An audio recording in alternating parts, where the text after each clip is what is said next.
Welcome back into that Sean podcast. I be the Big Ush. Over here is the Cat Daddy. Welcome into a more low-key version of Sean podcast. I know you're usually used to a little bit more energy, especially by myself, but you know, life happens. I've got some stuff going on in my life. I know I don't usually bring it up on the pod. I won't go into details, but let's just say I'm still bringing the thunder for you, but it's not necessarily, you know, the loud just smash, man. It's more of that thunder crackle that's a little way, because, you know, gotta pick myself up for this one. And Cat Daddy over here maybe coming down with a little bit of a cold, so, you know, life happens. So maybe I'll stay awake the whole time. Maybe I'll fall asleep. We'll find out. So, well, I mean, that's just because you're becoming an old man. Like, don't blame the cold. That's so true. That's so true. But, Cat Daddy, what's on your mind?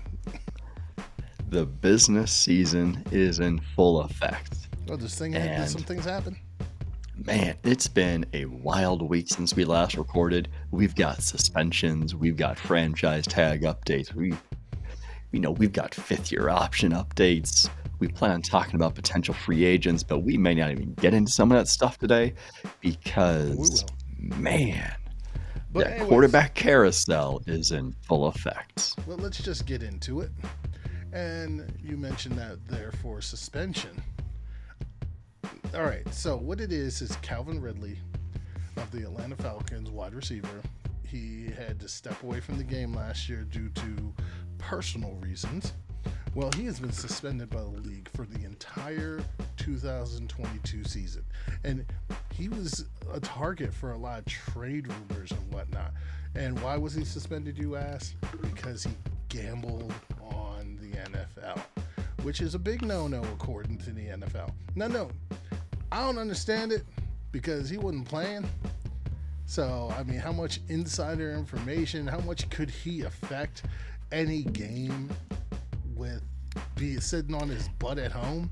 But I don't make the rules and I didn't sign a contract either. It sounds like part of the contract for every NFL personnel, players, coaches, and it sounds like even through the whole organization. Ball boys, man. One part of their contract is you cannot bet or gamble on NFL games, any NFL games. Now, Calvin Ridley, he placed a total of 1,500 in bets. None of them were against the Falcons. If anything, he was betting for the Falcons to win.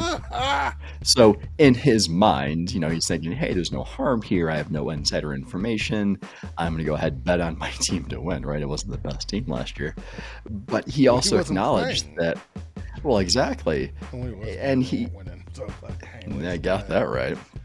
But he also acknowledged that he knew what he did was wrong.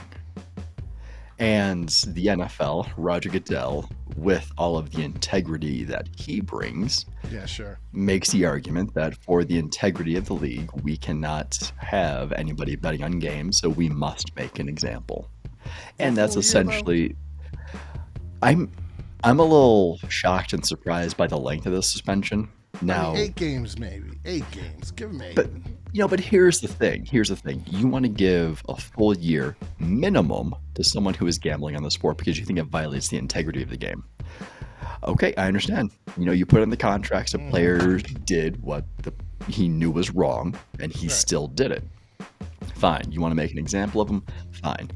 But let's hit the pause button, pivot just a little bit, and let's look at players who are committing other acts outside of, the football field, not betting. Let's go for, you're one of your favorite guys, Kareem Hunt. Get me started. Right? How long was he suspended for? Well, no. That was only 8 games. And what about Tyreek Hill? This guy. I don't want to go into the details of what he did, but how many games did he get? 0. So, and I mean, isn't there someone else on the Chiefs that also had some crazy stuff for him, and he didn't get any games either? What was it, Gerard? All came from the Seahawks, apparently. Yeah. Hi.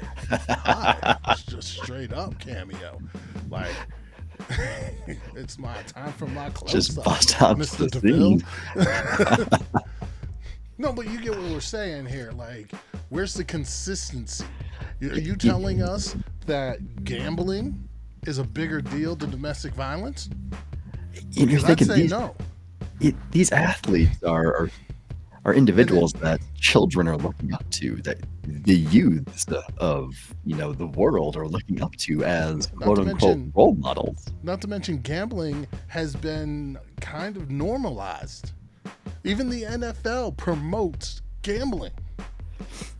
They do, and gambling's legal in not even half the states, maybe half the states. I don't even know how many states. Not all of them. And even the states that it's illegal in, the states that's legal in allow you to go online technically and gamble with other states. So it's wishy-washy. He was just foolish because he used his own personal cell phone. He used his own personal accounts. And once that bet had been placed, even though the state he placed the bet in was legal to gamble, once he placed that bet, there's a company that partners with the NFL to notify the NFL if any of their personnel gambles. They saw his name come up, boom, they send it to the league office. Now, let's be real here. He is not the first or the only player or anybody related to the NFL who is gambling on NFL games. He's just the one who got caught because he was using his own information. All you gotta do, give the money to your friend. Have your friend make the bet. Or get a runner.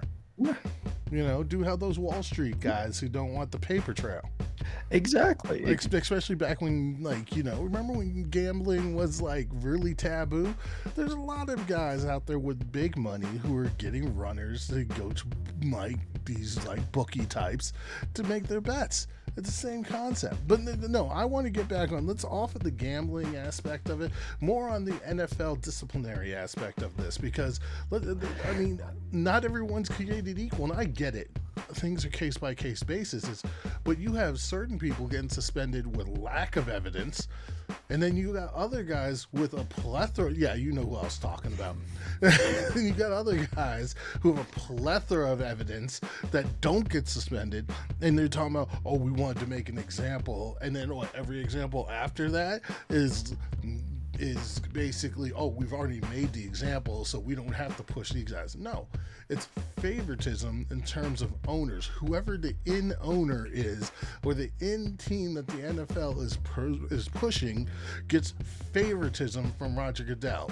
Probably, and I'm going to say it, which makes him so hypocritical, he probably getting kickback from specific owners, and that's probably where this is coming from, is a little 50 grand here. Goodell, take it easy on us. Isolated incident. Calvin Ridley deserves the suspension that he got. Isolated incidents. I don't think a year. I still think a full year is nonsense. Just think of it isolated. Think of nothing else outside of it. Just think the isolated incident. If it's part of the contract, you can't do it because the argument is you are risking 6 for cheating. That's why I'm asking you to look at it in the lens of an isolated incident, that nothing else is in this vacuum. I still don't agree with a full year. It's in the contract that you can't do it. Right. You still did it. A lot of things are in the contract that a lot of players do. And isolated, I still think it should have been 8 instead of 16 or 17. We could venture down the path of illegal substances, banned substances. And how many of those? Those 6. Receive a 4 or 6 game? Yeah. It goes 4, it goes 3 or something to 4 to 6, I believe it is. Then it's to a half a season. There's a gradual thing there. But no, they have precedent for this. You put it on the same plane as cheating, which Brady it was accused of, and they decided they had evidence. I'm not saying they did, but they decided they had evidence that Brady cheated, and he got 6 games. Right there, 6 games, that's what it is. Because I'd say cheating is a lot worse than gambling. And you can make the argument that should the Patriots, with their what was it, Spygate scandal, should they have gotten further penalties than what they really received? Sure. Deflategate, should they have received more than they really received? If you're going after integrity of the game, then yes, they should have gotten more. And that's why I don't have a problem with Calvin Ridley getting a full year, because of the integrity thing. That's in a vacuum. But when you're meshing it with everything else, you're thinking, okay, Spygate, Deflategate, any type of domestic violence outside, you're factoring everything else. It's like, that's a little hard when you're factoring everything else into it. Right. All right. And also, it sucks for him because he's an older prospect. We'll see. We'll see if he can come back in 2023. We'll see. 2023 is the earliest he can apply for reinstatements. Moving on from him, we're going to get into these franchise tags first, because I'm avoiding a subject that I think Cat Daddy here wants to talk about. Even though one of these franchise tags, it will lead to the thing that Cat Daddy wants to talk about. So, first one, we're going to talk about the most important franchise tag that was placed. Dalton Schultz. Oh yeah, we're going to talk about Cam Robinson. Make it make sense. Make it make sense.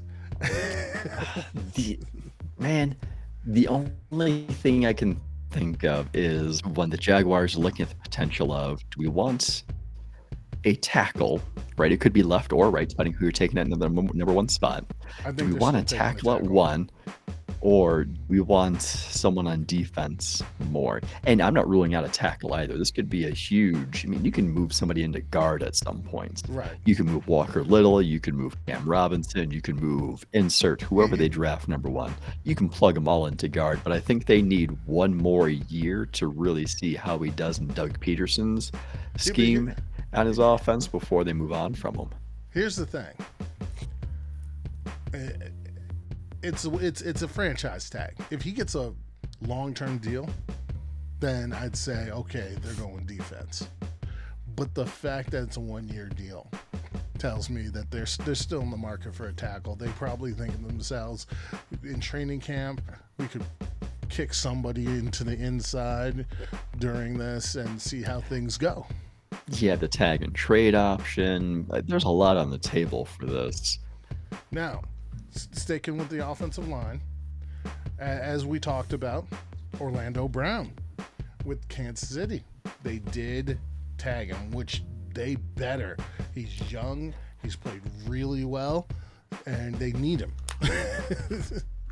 They traded, they gave up several draft picks, they swapped draft picks just to acquire him, and it wasn't a 1-year thing, which, like we mentioned before, is I'm really surprised they hadn't already worked out a long-term deal before this offseason. I don't know why they had to tag him.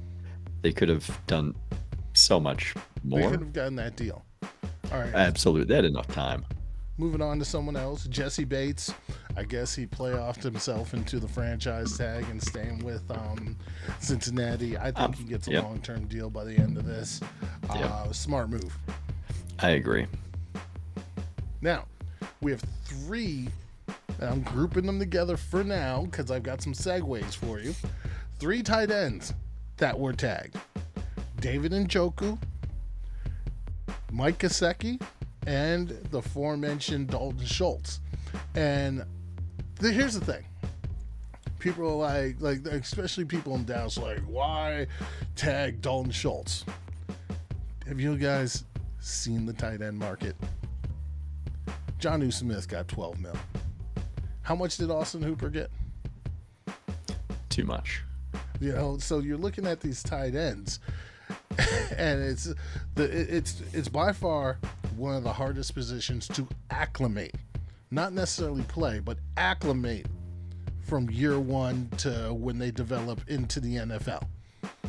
So a young tight end isn't going to produce normally. Like, I mean, Kyle Pitts produced in the passing game, but we know for a fact there's more than what a tight end does than just the passing game.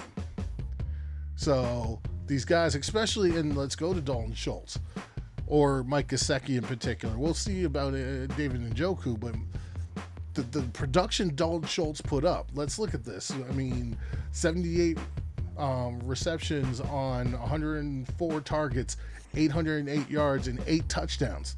That's nothing to poo-poo at. Every year he's developed and gotten better. So it's not hard to believe that he could get even better, and he's a young player. Go down to Mike Gesicki.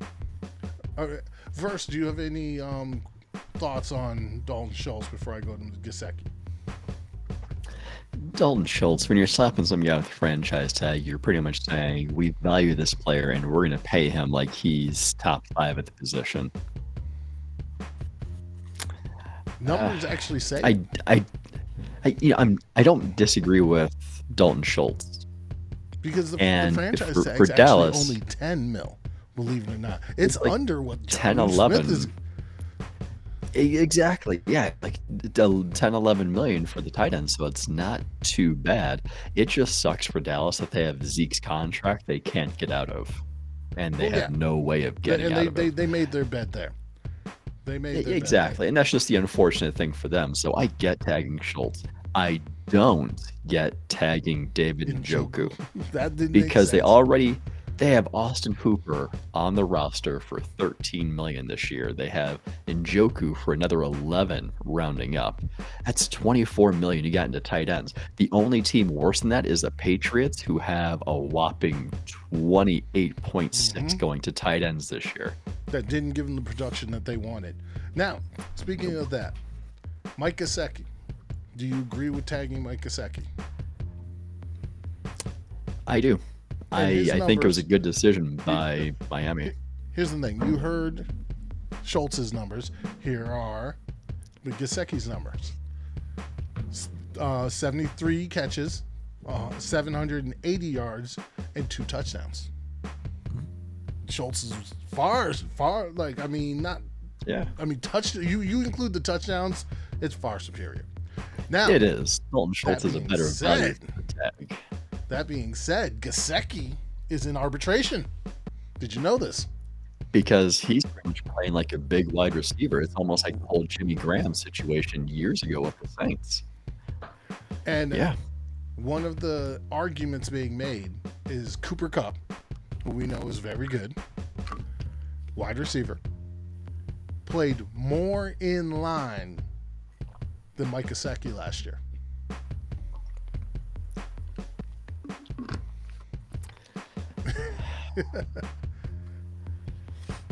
Well, Cooper Kupp did more blocking than Mike Gesicki last year.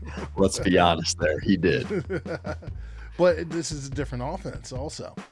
The Dolphins can literally say it's not about what you did last year. It's about what we're going to be using you to do. I mean, really, he is not the blocking tight end that Mike McDaniel would use, because you look at San Francisco, George Kittle did a lot of blocking. Gesicki is not going to do nearly as much blocking in Miami. Now, let's get to the actual most important tag this week, and that's Davante Adams.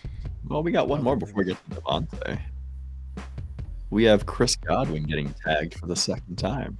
Oh, yes. You can hear how enthusiastic he was about that. I was going to get to Chris Godwin after. I was going to let you do the most important one, which is Davante Adams. Yes, the news, Aaron Rodgers will be back. Someone thought he had a new contract. He does not. But somehow space is being cleared up that Davante Adams can be back. You go ahead and shed some light on that for the people if you like. Well, it's going to start with Aaron Rodgers. Tuesday, Pat McAfee broke the news early in the morning that Aaron Rodgers was staying in Green Bay. There were no terms, no dollars shared. It's just he was going to return. The only information was it was going to be team friendly for the cap. still a question mark what that looks like. Ian Rappaport breaks some similar news that Aaron Rodgers is staying with the Packers, and he agreed to a 4-year, $200 million contract with $153 million guaranteed. And more importantly, it was going to be team-friendly for the cap. Now, what do we know? We know Rodgers is staying, and we know the deal is going to be friendly for the cap. What we don't know are the terms. So everybody's going off this whole Ian Rappaport report that the deal is 4 years, $200 million. We have no idea what it looks like. It could be close to that. It could be more. It could be less. One thing I got to say is, if it is 4 years and $200 million, Aaron Rodgers deserves every dollar of it. He deserves it. You cannot make an argument that he doesn't deserve it. Now, should he take less for the betterment of the team is another debate. I think Aaron Rodgers, at this point in his career, should believe that winning is the most important thing. And, taking too much money is going to be counterproductive to the ultimate goal of winning. I'm happy he's back. I'm happy it's reportedly a team-friendly deal because that's creating space to tag Davante Adams. Now, raise your hand if tagging Davante Adams surprised you at all. Okay, nobody? Good. No. We all knew Davante Adams was going to stay in Green Bay. The question was, when were they going to apply the tag? And they really went up to that 4 p.m. Eastern deadline before they even applied that thing. Why they waited so long, I don't know. They should have tagged him. They still aren't that close with the terms. Oh, no, they're not. All the reports coming out is that there have not been talks with Davante Adams since, last offseason? To move things along, it's another team that was not close to getting a deal done with a player. But closer. Chris Godwin and the Bucks. But the Bucks tagged him again. Godwin's not happy. He's not happy at all. This is gonna be difficult. As a player, let's look at it this way. As a player, would you want to be tagged with the franchise tag? Would you want that applied? Especially not after getting injured. No. But even without factoring the injury, would you want the franchise tag? I imagine most, if not all, players would say no. If it comes down to it, I do not want to be tagged because that means I'm handcuffed to this team for 1 year. Right. But it's a tool that has been great for the teams and organizations over.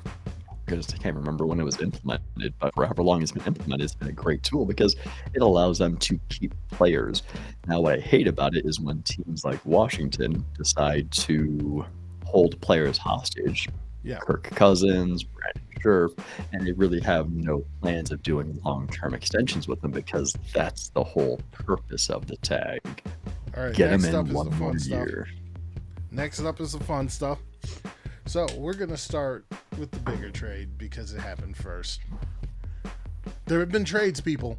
There have been trades. Well, first, before we get to the trades, we're just going to throw this little tidbit out there. Someone who wasn't tagged but got the bag. There's 2 different guys.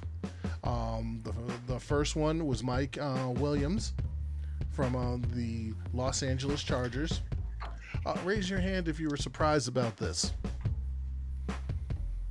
No, you were. I was not. I told you on this pod. I know you told me, but I'm looking at it. They were already paying Keenan Allen over $20 million. They're going to be paying another $20 million. He's got rapport with Herbert, and that's what matters. It does. I mean, they got like $50 million per year going into position. How much you want to bet? They got to make it work. How much you want to bet Herbert probably lobbied for this? Probably. All right. The other one, which probably, I made the call on, but you're thinking Mike Williams is coming. The other one, which I made the call on also, and someone else on this pod did not believe it would happen. Harold Landry. Not the would and shouldn't. Got paid. And actually, I think it should have happened. You pay your good players. I don't care Bud Dupree got some money. Harold Landry is obviously the more superior player on this team, and he signed a team-friendly deal. They've already got 19 plus going to Bud Dupree. I get you. I get you. But you got other areas like Jeffrey Simmons, and who knows, maybe they can get out of that Bud Dupree deal next year. I don't know the terms. Yeah. Maybe they believe they can get out like in 2023 when they have to pay Jeffrey Simmons. Hold on. Let's pull up Bud Dupree real quick. Let me see what this looks like. Let's see what they can get out of it. And it's not like they've been paying players. They let Dory Jackson walk. They let wasn't Conklin one of theirs? Yeah. And they let him walk. They've let a bunch of players walk. They're letting Rasheed Evans walk.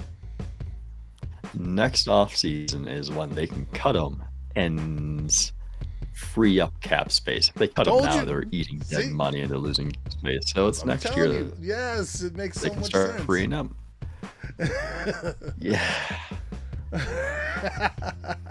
Yeah. You know, I disagreed with them signing Bud Dupree for that amount to begin with. I did too. So. All right, but getting into the fun stuff now. The Seattle Seahawks and Pete Carroll done lost their damn minds. They trade Russell Wilson to the Denver Broncos for a deal. Yes, they got multiple players, but a deal that's oddly similar to the deal they gave the Jets for Jamal Adams. Make it make sense. Now, I know it makes sense. You know what makes sense about it?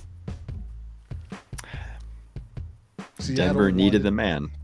No, Seattle wanted to trade Russell Wilson. And Russell Wilson has what? He has a no-trade clause. That means he had to agree to this. He had to sign off on this before it goes through. So guess which two teams, which I am so happy about, he said no to, reportedly. Like, apparently the rumor is he said no to two particular teams that were offering 3 first-round picks. I know one of them was the Washington football team. Commanders. Football team. The other one was the Philadelphia Eagles. Oh, why does that give me so much joy? Now the interesting part comes in. Were the Eagles offering that trade this offseason? Yes. Because Washington was. Yes, both were offering it this offseason. So what does that mean for Jalen Hurts? True. Mm-hmm. True. So they got to be looking there. No, it doesn't mean anything. Let's be honest here. Yes, it does. No, it doesn't. Yes, it does. No, it doesn't. If you're Jalen Hurts, yes, it does. If you're Jalen Hurts, yeah, you might be butthurt, but let's be honest here. We both can just sit here and say who's a better quarterback.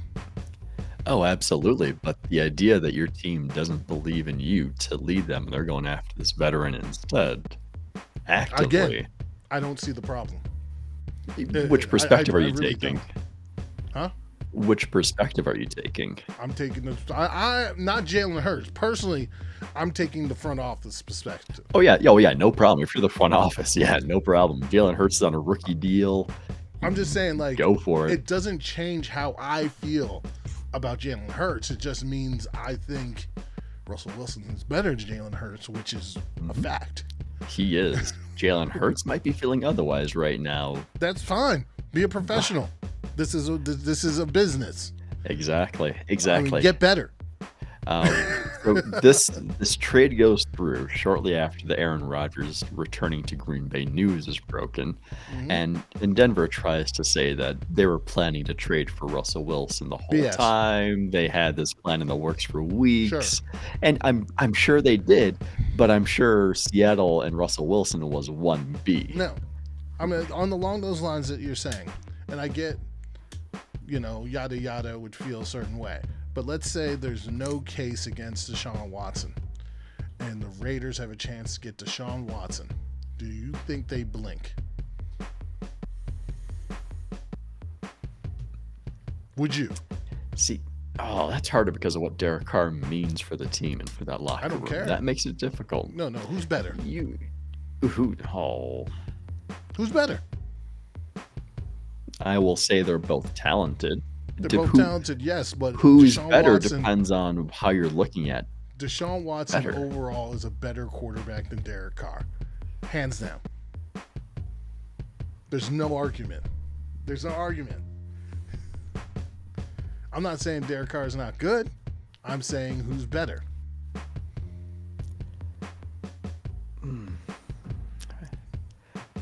Deshaun Watson at this stage would be more talented, but you're missing the factor of Derek Carr's connection to the locker room and what he means to the organization. What does he mean? He's like the glue that's holding that locker room together. Whatever. I mean, but they outed Rich Bisaccia, so that locker room just fine. Be professionals. This isn't college, even college isn't even that loyal. What are you talking about? I'm just saying, be professional, people. The Niners got rid of Joe Montana and let Steve Young come in, and it was just fine. That's true. They did. And Joe, you could have said Joe was the glue. And, the Packers get rid of Brett Favre when they had Aaron Rodgers. Yeah, but that was different. Brett was I know. being weird. Yep. Deshaun Watson would be the better long-term play. And I think he's an upgrade right now. But off of that, so Denver gets Russell Wilson, which automatically I think ups the fantasy value of every offensive player on the Denver Broncos. Except for Noah Fant. Well, he's not on the Denver Broncos. But he was probably so happy when he heard that trade went through, only to realize that he was being sent to Seattle. So with that, Denver also has a lot of cap space. So guess who's talking about coming back to Denver? Hilarious. Von Miller. I was like, yeah, I'll come back. Yep. Trading for Russell Wilson immediately makes Denver a playoff contender. You know what else could help Denver? What's Denver's major weakness on defense? Linebacker. And oddly enough, a Pro Bowl linebacker just came out on the market. Man, there have been a lot of linebackers getting released, though. Like, everybody who's being released is almost a linebacker. It's ridiculous. Bobby Wagner could be headed to Denver as well. This is funny. Anyways, moving on to Seattle's end of this. They got a couple first-round picks. They got 3 players. Noah Fant was one of them. Drew Lock apparently was another. And they got a defensive player. I forgot his name. Shelby Harris. Defensive lineman. The picks I like. I think they could have gotten maybe another second to make this just that much better. At the moment, doesn't move the needle. We're going to talk in our next show about what QBs Seattle could be interested in the draft. If they're interested in trading for a QB right now, I do not think they will be. So, I've heard, I have no idea how true it is, but I've been hearing that Seattle is going to use these first-round picks and just flip them to Houston. They need that man not to be in jail, okay? Yeah, this week is going to be huge for Deshaun Watson. Toward the end of the week, it's going to be huge. But for, looking at this trade overall, good trade for Denver. They get their franchise quarterback. It's a good start for Nathaniel Hackett in his coaching career. They're all in. Exactly. They didn't do this for Vic Fangio, so could his career in Denver look different if they would have made a move like this? It could have. They didn't. He's gone. Nathaniel Hackett's in. But then I look in the Northwest. I look at Seattle, and I'm thinking, this franchise really chose this old coach over Russell Wilson. Hey, they bought all that bubble gum for a reason. They did. And I hear they also have Tyler Lockett on the trade market too. They're listening to offers and DK. And DK. This is a pure reset button right here. They're going to go through those trades too. Like, because if you get Deshaun Watson and you have nobody there to throw to, it's going to be a waste. So that makes me think Deshaun Watson's not getting traded to Seattle. How happy do you think Russell is? Getting away from Pete, getting away from Seattle. I'm sure he's happy about it. He's absolutely. going to a place with a guy who worked with Aaron Rodgers, and his weapons currently. I mean, they got some pretty decent tight ends still, and then he's got Cortland Sutton, Tim Patrick, Ken Hamlin, and Jerry Jeudy. Yeah. And then he's got Javonte Williams. I mean, goodness. And George Payton wants to bring back Melvin Gordon, so you can have a nice running back duo if that goes through. Yeah, please. Yeah. All right. Now we'll talk about the other trade. All right. So the Washington Commanders football team. Let me correct you. Football team. They decide that it's a good idea to trade for Carson Wentz. And I know they didn't give up exactly what Seattle gave up. They gave up, some third-round picks that could turn into a second-round pick. I think they swapped seconds, and they gave 2/3. One of them's conditional. Yeah, they could turn into a second, depending on how much. Yeah, only one of them, though. Yeah. Awesome. That's what I'll say. This is an awesome trade. I love it. You just love it because you get to face Carson Wentz again twice a year. That's why it's so awesome. Especially late in the year. Late in the year, Carson Wentz, I don't know what. Because, early in the year, Carson Wentz, he'll sit there and he'll look like, the prom queen. And then late in the year, he turns into the pumpkin.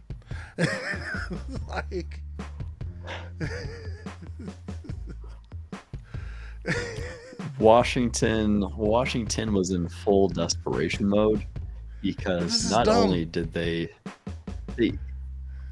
I know they gave up 2/3, one of them conditional. The price that they paid wasn't too bad, but they're picking up his full contract. Indy's just cleared their hands of his contract. At the same time, how much does Carson Wentz move the needle for you? Versus Taylor Heineke, maybe a little. Yeah, it doesn't change their Super Bowl odds. You take those picks. Tell me they can't get ahead. They can't get from 11 to 8. That just lets me know these NFL teams do not feel good about rookie quarterbacks starting this year, and I fully agree with that. It doesn't matter. I'm sorry, it doesn't matter. You don't pit mediocrity over the potential, in my opinion. I would have traded for Jordan Love over this, and that would have made you very happy. But when you think about it, again, I know you don't like Jordan Love, but the tools are there, and he hasn't had the opportunity to learn bad mistakes by being thrown in too early. He's learning, and yeah, maybe he's not ready yet, but maybe he will be this coming year after another off season or whatever. I still think personally Jordan Love would be a better option to find out what he could do for your franchise in the next couple of years than Carson Wentz. When you're looking at Love versus some of these rookie quarterbacks coming in, Jordan Love is younger than Kenny Pickett, and he's just a little bit older than Matt Corral. So it's not like there's a huge age gap. Right. He's right in that age. So would I be happy if Green Bay were to turn around and trade Jordan Love, maybe get a second round pick or two for him? I'd love it. But Washington's went and But- settled for Carson And Wentz. the only reason why you'd be happy is because you have literally the best quarterback in the game. And because I disagreed with the Jordan Love draft selection since the Again, second because it you went. had Aaron Rodgers, the best quarterback in the game. Even if all of Aaron you- Rodgers was not in Green Bay, I probably still would not want Jordan Love. No, but what I'm saying is, if you didn't have Aaron, let's say you had Tyler Heineke, Okay, let's go. you would not want to go forward. You would be fine with trying to develop Jordan Love and seeing how that played out. And yes, it might play out poorly, but again, it could play out better. I don't think there's a scenario where I'd be happier with Jordan Love. And this is nothing against Jordan Love himself. It's just That me. sounds like. It's just me against Brian Gutekunst for trading up to draft him while you had Aaron Rodgers. So Again, nothing against I've Jordan Love, but I've Jordan been Love saying it still has to hasn't. do with Aaron Rodgers. But Jordan Love still hasn't shown much. Limited opportunities. I get it. When is he? No. I still. This is the same argument we have about Jordan Love. Where has he had the ability to show anything? He's had 2 full off seasons. He had the game against Kansas to City. show it against. Yeah, Show it the with who? second half against Detroit. You take advantage of the opportunities that you're given. Nonsense. Okay, you name me. You name me the quarterback that comes in spot duty and is just super awesome. Tom Brady. Tom Brady. What? So you're telling me Tom Brady looks super awesome in those seasons? When he filled in for Drew Bledsoe, he did well enough that Bill Belichick didn't go back. Right. All right. One, it's because Tom Brady was safe and Drew was an idiot. Let's be honest. In the playoffs, when Drew had to fill in for Tom Brady, Drew did the same thing that got him knocked out the game, and Tom Brady had to come in. Not to You mention, wanted an example. at that I point in his gave you an career. example. And you picked the guy who most people say is the best quarterback of all time. I will take the low-hanging fruit this week, sir. No. I mean, but it's okay. So you had to pick Tom Brady. Again, I think proves my point. Actually, I think that proves my point than yours, more so than yours, because you had to literally pick Tom Brady. You asked for an example, and I gave No, you no. one. And I think your example helps me more than you. Tom Brady back then looked better than Jordan Love does now. Yes. Again, a guy who turned into Tom the Brady greatest wasn't- quarterback of all time. Yeah, he did well. He did well enough that Bill Belichick moved on from Drew Bledsoe. The Green Bay Packers drafted Jordan Love in the first round. They traded up to get him, and they are potentially going to agree to a contract for more years with Aaron Rodgers. They do not trust Jordan Love. They know that they are hopeless without I'm sorry. Aaron Rodgers. I'm sorry. Is Aaron Rodgers not probably one of the best quarterbacks that we have ever seen? Tell me why they drafted Jordan Love then. Ask your freaking GM. I would love to. You know I would love agree to. with you on that point. I Good. agree. The Packers should have never have drafted him. But they did, and if they felt that good about him to trade up to get him, why are they now coming back to Aaron Rodgers? Because he's the best Why aren't they quarterback in the saying- game. But if I say it has Ugh. nothing to do with Jordan Love and has everything to do with the Packers. Why aren't they actively trying to trade him then? Because that would be the smart play. But they don't want to trade him for whatever reason. And you cannot tell me there's not a team out there that would possibly trade for the potential of Jordan Love. I would look to Indianapolis because Chris Ballard was interested in Jordan Love in that draft. Exactly. I would look to Indianapolis. Now, you can't just give Jordan Love away for No, you 2/3 can't. because that's not going to be worth it. He still has a very low price tag. He has a 5th-year option that a team can pick up. He is potentially desirable for long term. That's why they may not just be actively shopping him around for pennies when they know they can get more from him. So they're not going to settle for a deal. Worst case, you keep Jordan Love on your team. My understanding is they still do like him, and they just think that Aaron Rodgers still got more in the tank and he can learn more.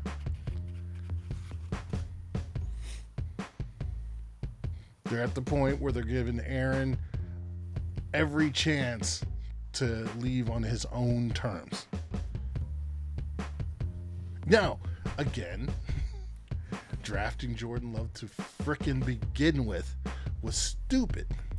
But at the same time, you know what possibly played a factor in this? Aaron Rodgers himself is neurotic as all anything.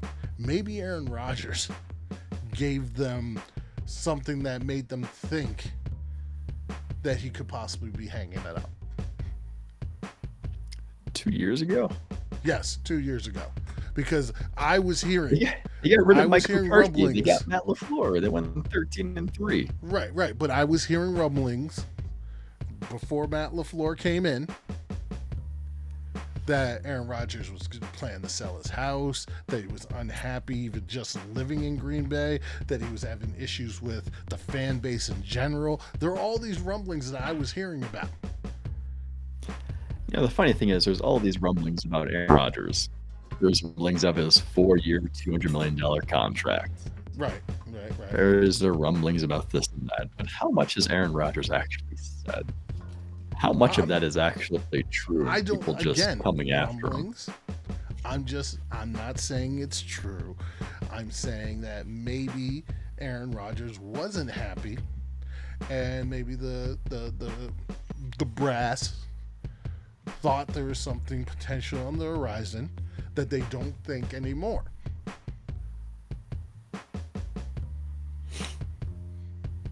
Maybe they were just dumb enough to say, "Oh, well, Aaron Rodgers can't play forever, so let's get ahead of the curve." And now they look like stupid. Now they look stupid for having egg on their face. Now, playing devil's advocate real quick. Does Aaron Rodgers become back-to-back MVP if he doesn't have the additional fire of the Packers drafting Jordan Love and him feeling disrespected?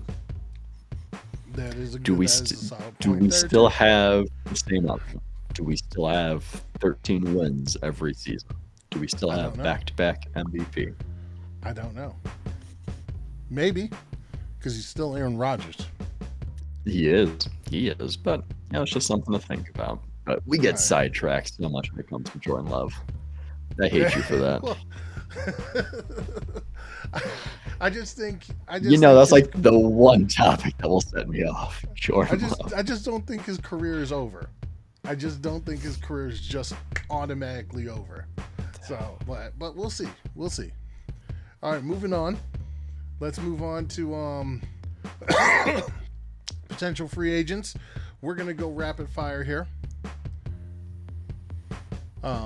Unless you have more to say about Carson Wentz, I do not. Carson Wentz, what I am excited for is I'm excited to see him go against Dallas twice per year because I want to see what Micah Parsons and Trayvon Diggs do. Hopefully, DeMarcus Lawrence, and we'll see how that goes. We'll see. I'm really looking forward to Carson Wentz going against Jalen Hurts twice per year. No. Next year, he gets to play Philly twice and Indy once. All right. This is going to be a great season for Carson Wentz, potentially. He can have the ultimate revenge tour. Rapid fire for some of these free agent situations. So free agency, the legal tampering period starts, I believe it's next Monday at 12 p.m. Eastern. So everybody's going to have their phones blowing up with the Twitterverse. You know, I am convinced that Twitter's a place where smart people go to feel really smart and stupid people go to say dumb things to smart people. You'll know why in the it's draft segment. yeah, it's Ne- just true. It's true. But we're so, talking about people that we know are free agents right now. Now, the thing is, there are a lot of teams that are over the cap, and there are a lot of teams that have cap casualties. well, So I we're know going to two see some Dallas players veterans that are cut. probably going to be out there. We're But, thinking Amari Cooper, DeMarcus Lawrence. I mean, there's yep, a couple on the Packers that could be cap casualties too. So the people we talk about today Zadarius Smith. are not even going to be the Randall Cobb, Mason Crosby, right? These guys aren't even going to be the final list. There's going to be, I think, All right. more high-profile players getting added next week. In the Ready next rapid week. fire here, Cat Daddy. This is going to be All your right. segment. So I'm going to put out a player. You put out a team. Oh man, All right. Number 1, Teron Armstead. Teron Armstead. I'm going to go Cincinnati. Cincy. All right. This one, They very need easy for offensive this line in one. the worst way. Very easy for this one. Von Miller. Denver. He Chandler loves Jones. Denver. They have a quarterback. He's going back to Denver. Who's that next one? Chandler Jones. Chandler Jones. Let's go Chargers because they need some edge help. All right. J.C. Jackson. J.C. Jackson. Ooh, cornerback. He's corner. It has. This is one I could see on the Chargers. Yeah, I was thinking Chargers, and I was also thinking San Francisco. Somewhere in California. Next one I see for San Francisco. Marcus Williams. Oh, Marcus Williams. He's coming out of New Orleans. I can see Detroit. I can see him going there, reuniting with Aaron Glenn. Ooh, this is a fun one. Allen Robinson. Green Bay. Just come to Green Bay, Allen Robinson. You don't like how Chicago did you? Get to pay him twice a year. Come to Green Bay. Ryan Jensen. Ryan Jensen. So we're looking offensive line. The Bucks should have franchised. I know. I could see someone like I'm going to peg like every offensive lineman to Cincinnati, but I'm also going to throw Indianapolis in there too. Indy? You really? He's I one can of the see Jacksonville. maybe the Jets. Ooh, yeah. All right, next up. Let's see. Bobby Wagner. Man, as soon as I heard him get released, I'm like, man, if Green Bay doesn't get Andre Campbell, Green Bay should go after Bobby Wagner. But realistically, I think Dallas reuniting with Dan Quinn. We'll see. I'm sure All you'd right. be really happy with that. Jadeveon Clowney. He just goes from 1 year contract to 1 year contract to 1 year contract. We'll see if he gets something this year. But if we're already giving some people to the Chargers, defensive wise, let's go Philadelphia. All right, Randy Gregory. I got him staying home. When he's on the field, he's good. Oh, who have I got? Let's give him to Indy. All right, Stephon Gilmore. Stephon Gilmore. There's some New England connections in Las Vegas. Let's make him a Raider. Carlton Davis. The Bucks should have tagged him. They should have. He's going to get paid. A team that needs a cornerback is Minnesota. They need it in the worst way. Tyrann Mathieu. Man, any team would be happy to have this guy.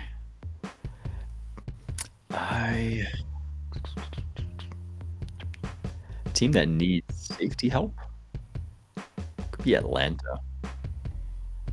Brandon Sharif.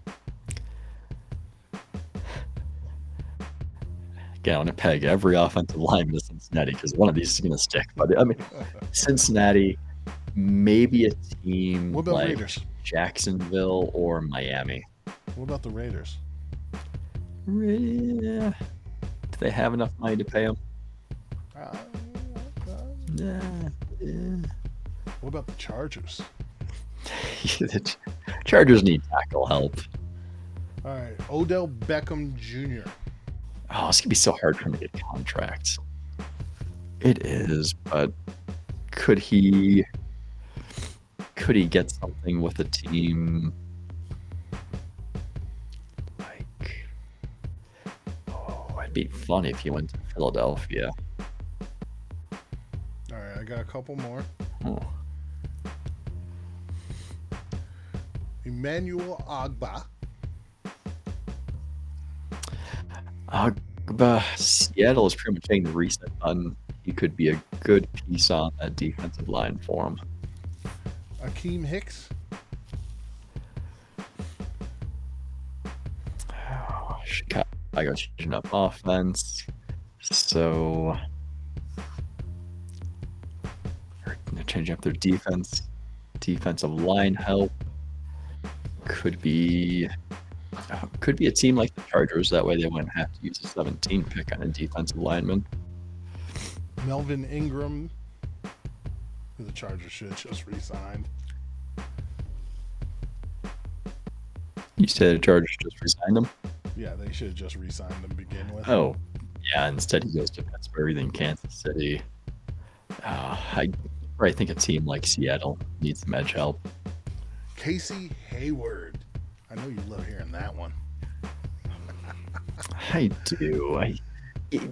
It's one of those players that Green Bay just doesn't want to re-sign and let walk out the door, and you're like really sad to see him go.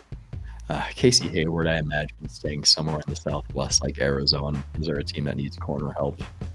Last one, Laken Tomlinson. Miami. There's an obvious San Francisco connection with Mike McDaniel. So, all right, that's it for now. We're gonna get into some more of this. Any words of wisdom for you, Cat Daddy? Yeah. For fans who think that paying $50 million for a quarterback is too high, or giving a combination of players and picks is too much, you need to remember one thing. One way or another, in order to win, you need the man. You need to get the man. You need to keep the man. You need to pay the man. But you're not winning without the man. And so if you're one of those people who are sitting there thinking 50 is too much to pay for a quarterback, you may not have one. You may be seeking one, and you're not willing to open up that pocketbook because that price tag is just getting higher. Mine is, life is short. Remember what's important. Remember those who you care about. And remember to cherish every moment.